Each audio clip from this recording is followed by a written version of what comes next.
Selamat datang kembali. Oke, kali ini kita akan mengupas tuntas ya materi menarik yang Anda bagikan. Fokusnya soal mengenali momen-momen ketika rasanya kayaknya ada sesuatu yang lebih gitu, lagi berkomunikasi. Iya, betul. Ini bukan tentang suara menggelegar dari langit kan?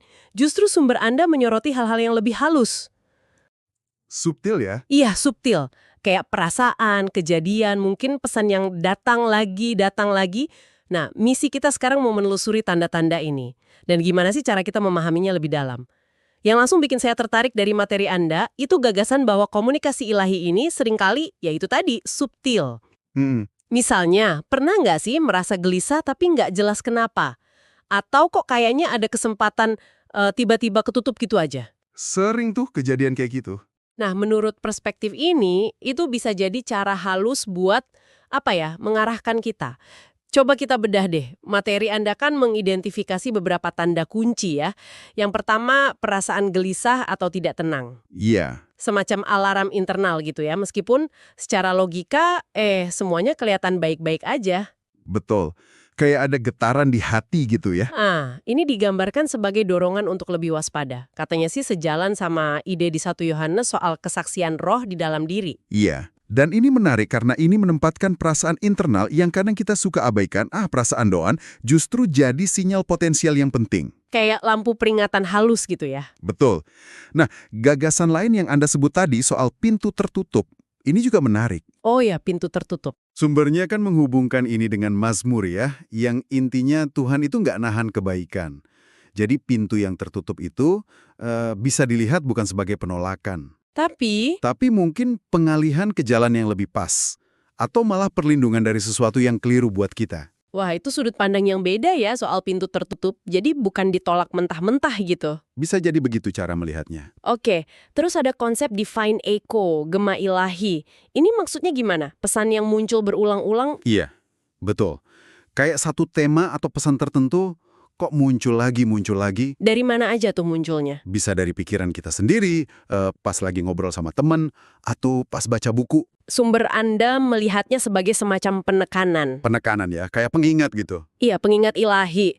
Biar kita bener-bener ngeh sama pesannya. Ini nyambung sama nasihat di Amsal buat jaga hati kan? Iya, masuk akal. Pengulangan ini jadi penguatan gitu. Dan ini nyambung banget sama tanda lain yang dibahas juga.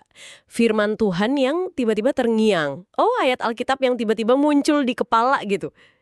Persis, seperti yang disinggung di Yohanes, katanya Roh Kudus bisa mengingatkan kita pada ayat atau prinsip spesifik pas kita lagi butuh banget tuntunan atau kekuatan. Jadi baik gema maupun firman yang terngiang ini fungsinya kayak penunjuk arah ya. Kurang lebih begitu. Selain itu materinya juga nyebut soal mimpi atau visi. Ini referensinya ke Daniel ya kalau nggak salah. Iya, ke Daniel. Tapi ditekankan juga, ini bukan cuma fenomena masa lalu loh. Oh, jadi masih bisa terjadi sekarang. Menurut sumber itu iya.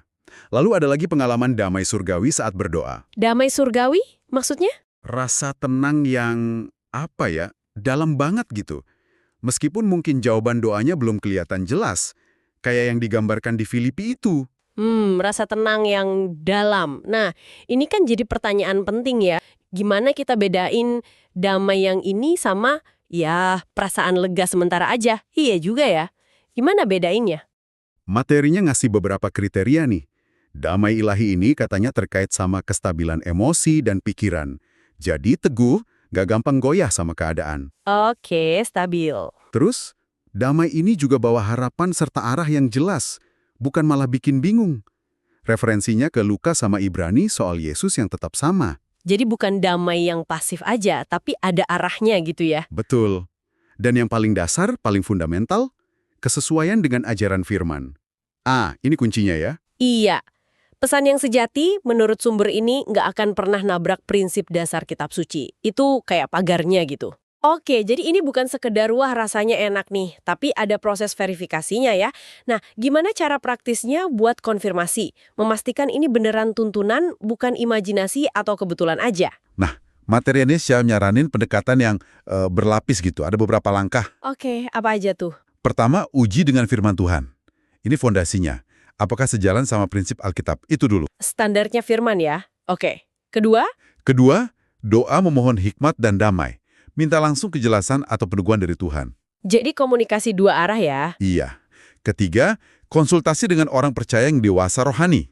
Cari masukan bijak dari komunitas iman. Penting juga ya dapat perspektif dari orang lain. Betul, biar nggak subjektif banget. Dan keempat, perhatikan buah roh. Buah roh, maksudnya? Lihat dampaknya.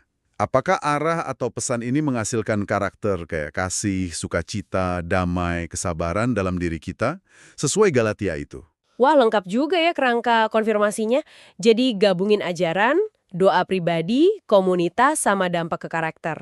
Iya, ini bantu banget buat nyeimbangin pengalaman subjektif kita sama panduan yang lebih objektif lah. Oke, jadi kalau kita rangkum nih intisari dari semua ini buat Anda, pendengar, apa dong? Kalau berdasarkan materi yang kita bedah tadi, komunikasi ilahi itu bisa datang dalam banyak bentuk yang halus ya. Mm-mm. Bisa lewat rasa gelisah, pintu yang rasanya tertutup, pesan yang diulang-ulang, mimpi, rasa damai pas berdoa, sampai dorongan kuat buat mengasihi sesama. Betul. Kuncinya ada di kepekaan kita buat ngenalin dan juga kebijaksanaan buat nguji pesan itu.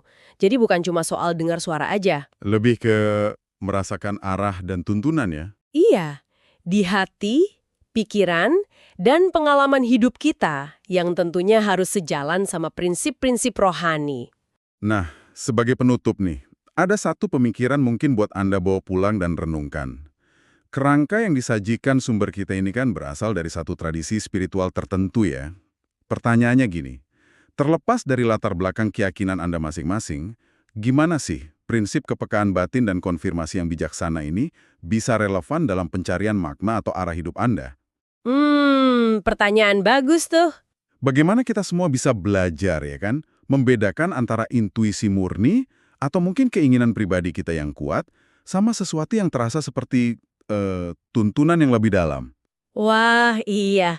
Membedakan itu kuncinya ya. Sebuah refleksi yang menarik sih buat kita lanjutkan sendiri-sendiri.